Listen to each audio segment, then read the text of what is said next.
Boa noite, irmãos. Deus abençoe a cada um.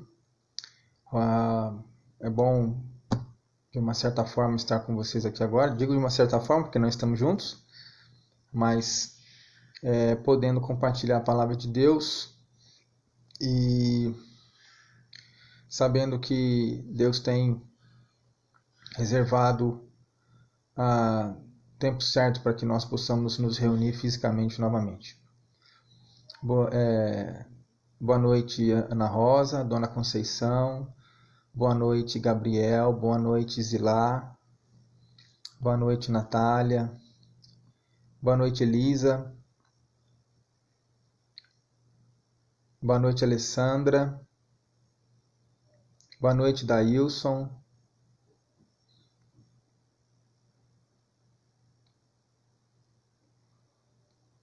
Bom tê-los, viu? Bom tê-los nessa noite juntos. Fim de dia, não é? A gente nem sente o feriado porque estamos em casa, alguns, né? Aqueles que estão em casa nem sentem o feriado, mas quem trabalhou pôde descansar. Irmãos, vamos começar então nossa devocional? Vamos orar, pedindo a Deus que nos dirija na compreensão do texto, ok? Senhor, nós te louvamos e te bendizemos, te agradecemos por este dia e pela tua bênção sobre nossas vidas. Te agradecemos, ó Deus, por tantas coisas que tens feito, por tantas coisas que ainda há de fazer, por causa da tua glória, por causa dos teus planos. E em tudo nós queremos dar ao Senhor toda a glória. E é por isso que damos a ti agora ações de graças. Nós te damos graças pelo dia que tivemos. Se houve lutas, nós estamos aqui. E estamos aqui para contar como o Senhor tem nos abençoado momento após momento. Eu peço que na leitura da tua palavra, o Senhor nos abençoe, o Senhor nos faça, ó Deus, compreender a tua palavra, meditar na mesma e compreender, ó Deus, a necessidade que temos de estar contigo, fazendo sempre a vontade do Senhor. É no nome de Jesus que nós oramos. Amém.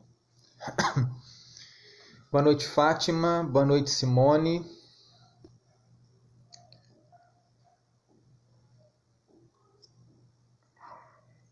Boa noite, Estela.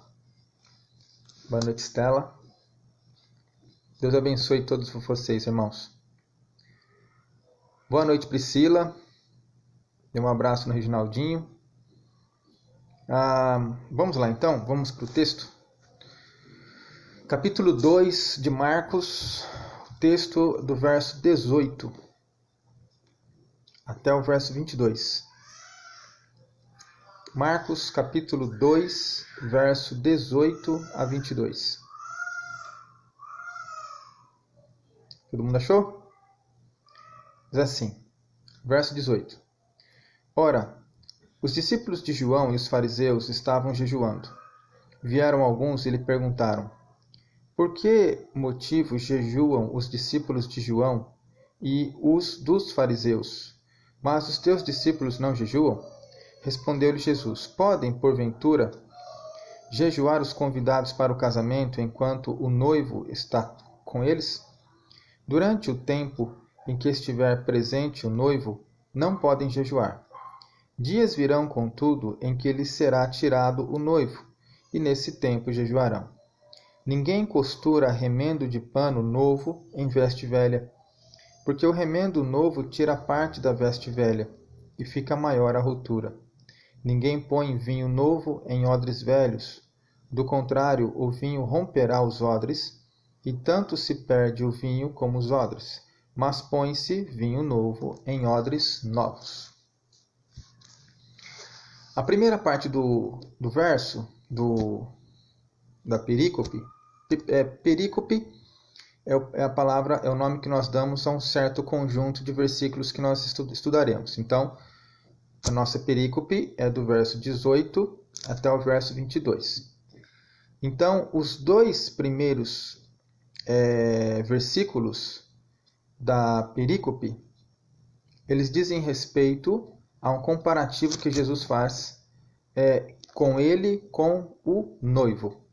Por quê? Porque os discípulos de João Batista e os discípulos dos fariseus costumavam jejuar pelo menos uma vez por ano, que coincidia com o dia da expiação de pecados.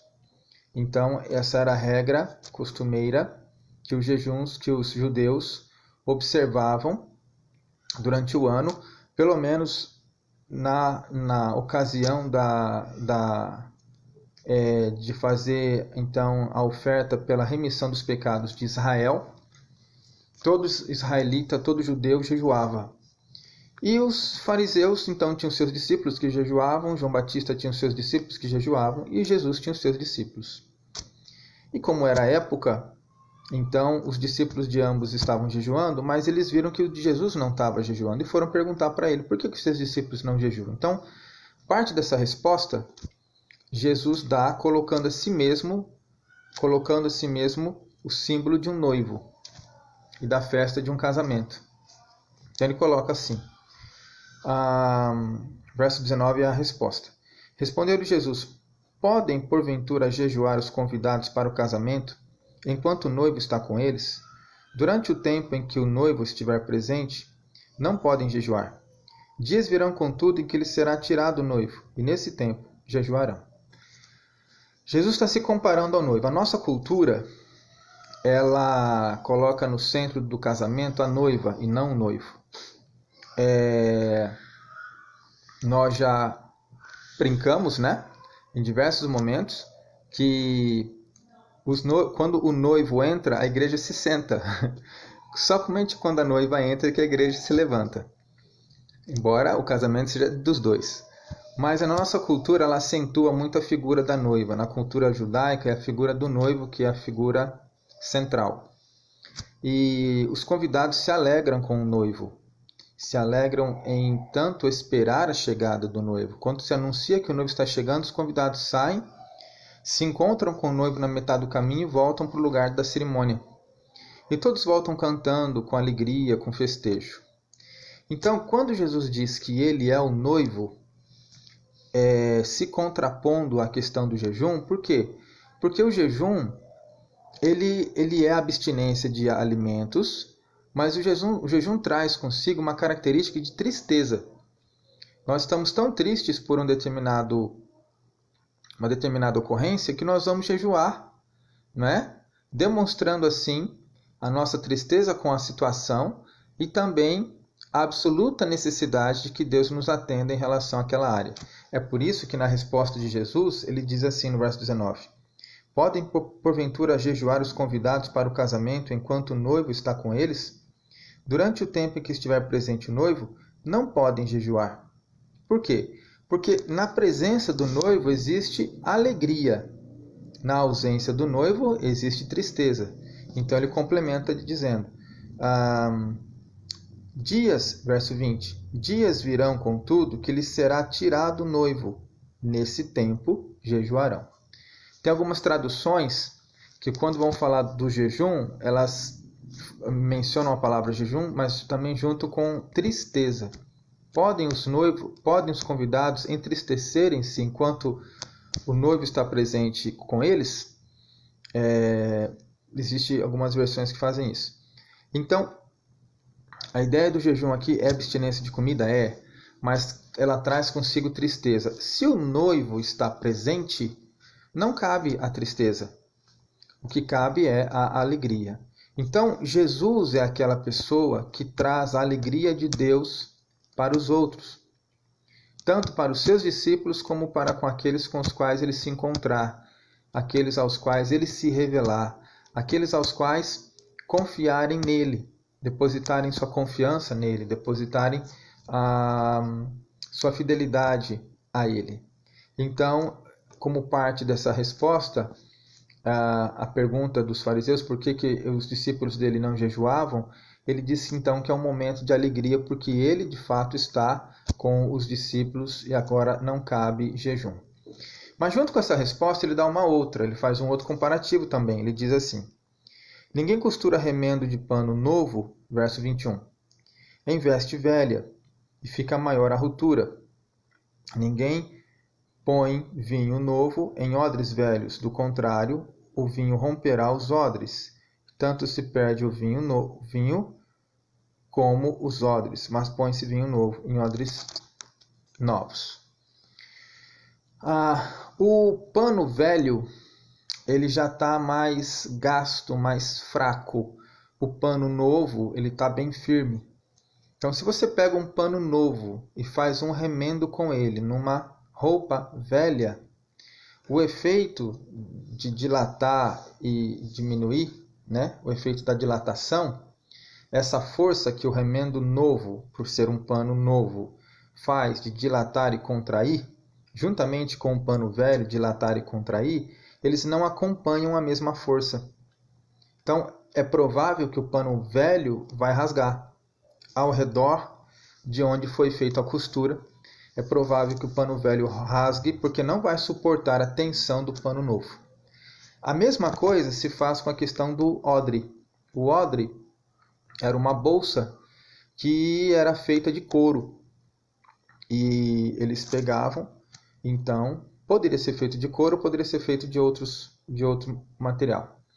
Mas colocava-se o couro novo, por quê? Porque quando ia fazer o vinho, obrigatoriamente acontece a fermentação.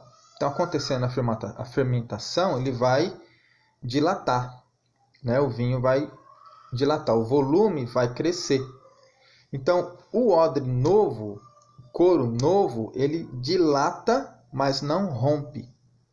Ele estica para segurar aquela fermentação, mas não se rompe. Mas se você pega um odre velho, que o couro já esticou, já dilatou o que ele podia, quando você for colocar o vinho novo e ele fermentar, ele vai expandir de volume, mas o material não vai acompanhar essa expansão, ele vai se romper. Então, aquilo que é um objeto novo precisa de um recipiente novo. Então, aqui Jesus se compara tanto como o noivo, como com o novo.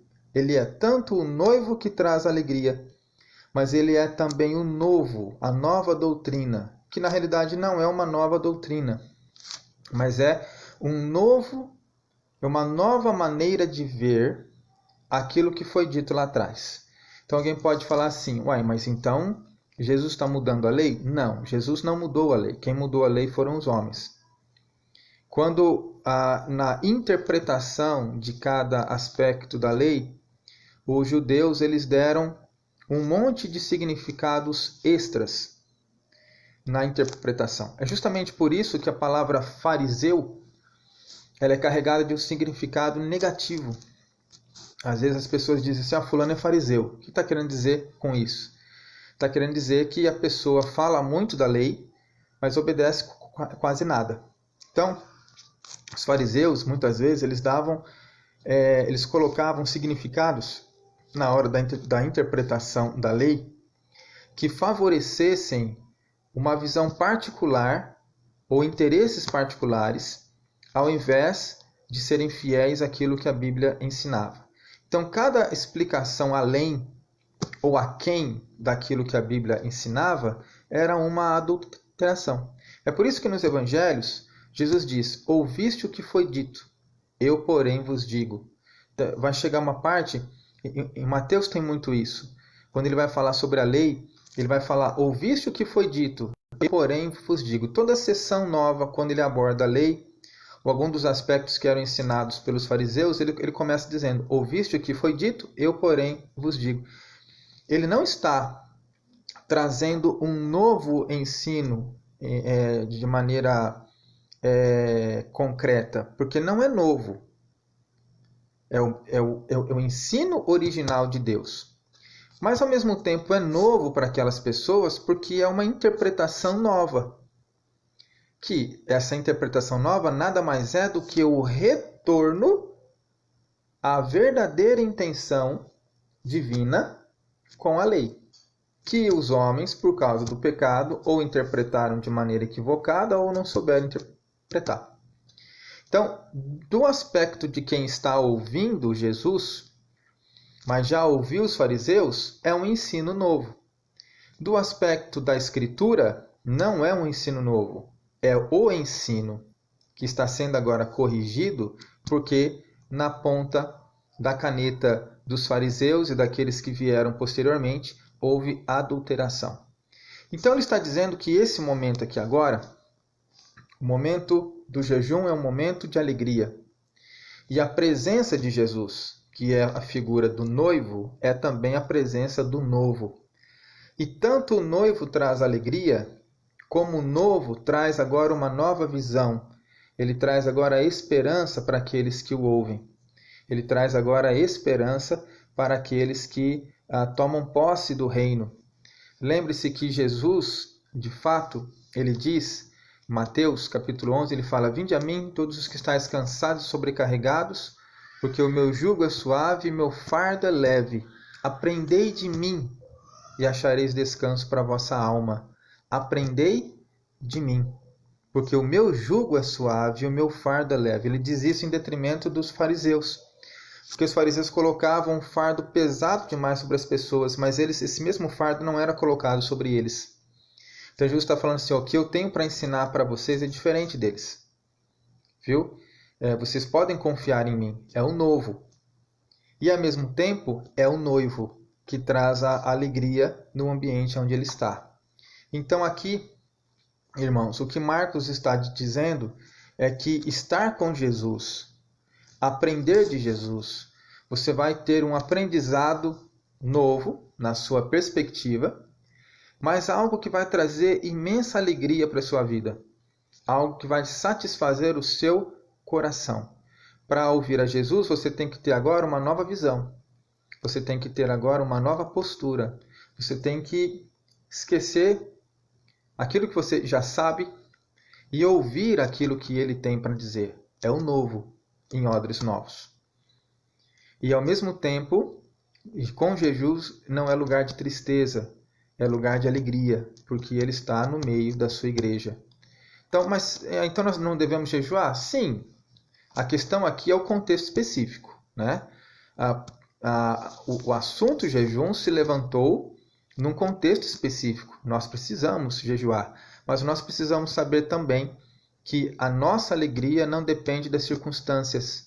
Nossa alegria depende da confiança e do apego completo à pessoa de Cristo, porque ele traz aquilo que é o novo e a fonte de toda a alegria para as nossas vidas. Ok?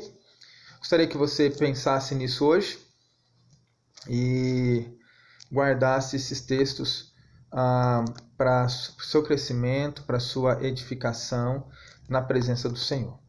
Gostaria de lembrá-los, irmãos, que do desafio que eu fiz ontem à noite para os irmãos, de nós continuarmos a jejuar domingo. Às vezes eu não gosto muito de fazer vídeo, né? Porque todo o contexto que nós estamos falando aqui agora é um contexto para a Igreja Presbiteriana de Guariba. E às vezes o vídeo vai para fora e aí então cada um fica livre para interpretar do seu modo. Mas para a Igreja Presbiteriana de Guariba eu quero apenas fazer uma observação. Foi muito falado durante essa semana, muitos críticos, muitas pessoas criticaram a questão da convocação das igrejas para jejuar. Domingo passado. Uma palavrinha sobre isso. Em primeiro lugar, como eu já expliquei, eu já havia convocado a igreja para jejuar muito tempo antes do presidente da República e do presidente do país, da Igreja Presbiteriana fazer essa convocação. Em segundo lugar, eu ouvi muita crítica dizendo que o verdadeiro jejum não se convoca as pessoas. Bom, quem faz essa crítica não conhece o Velho Testamento. Você tem, segundo Crônicas 20, Josafá convocando os judeus a jejuarem.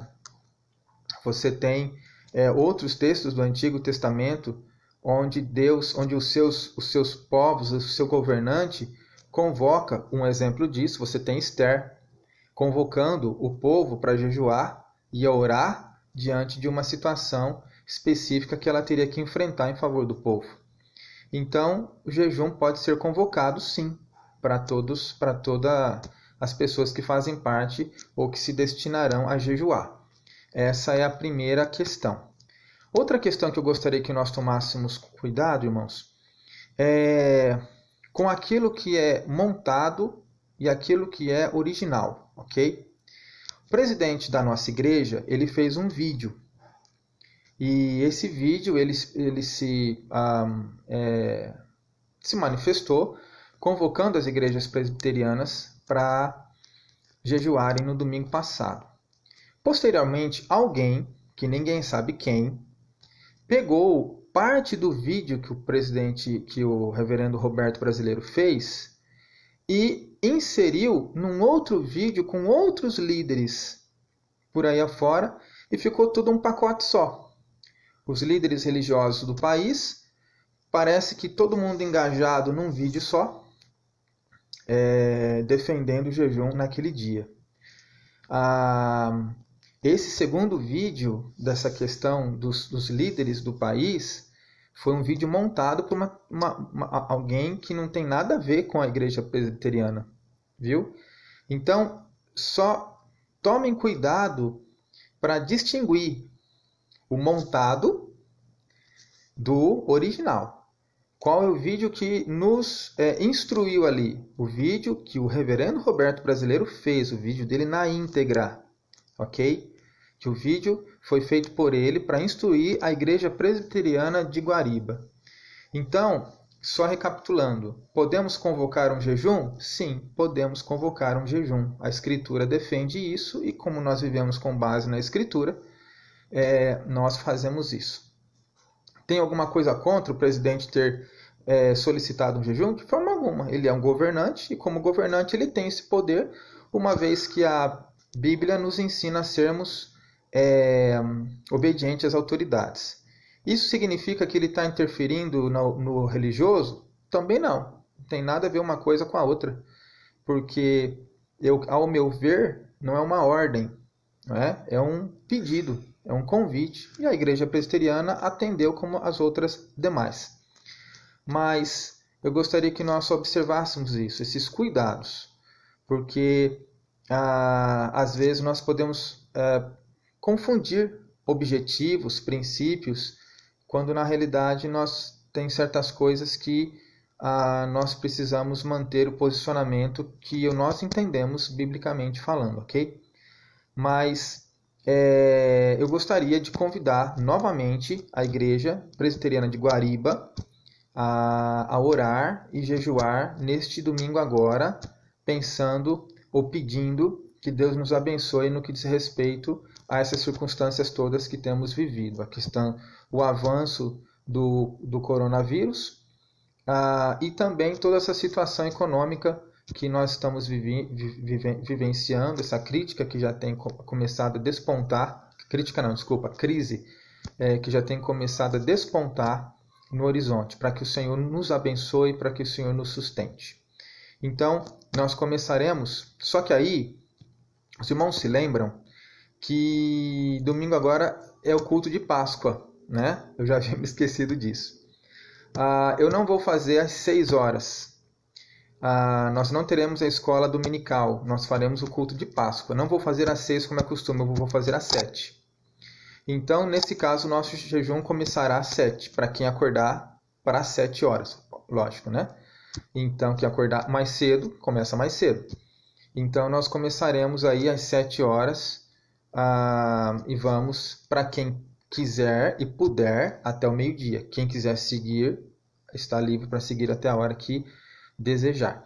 Não precisa avisar no grupo do WhatsApp que horas que você vai começar e que horas que você vai terminar. Não precisa, isso é uma questão sua, ok? O que precisa é só que você faça.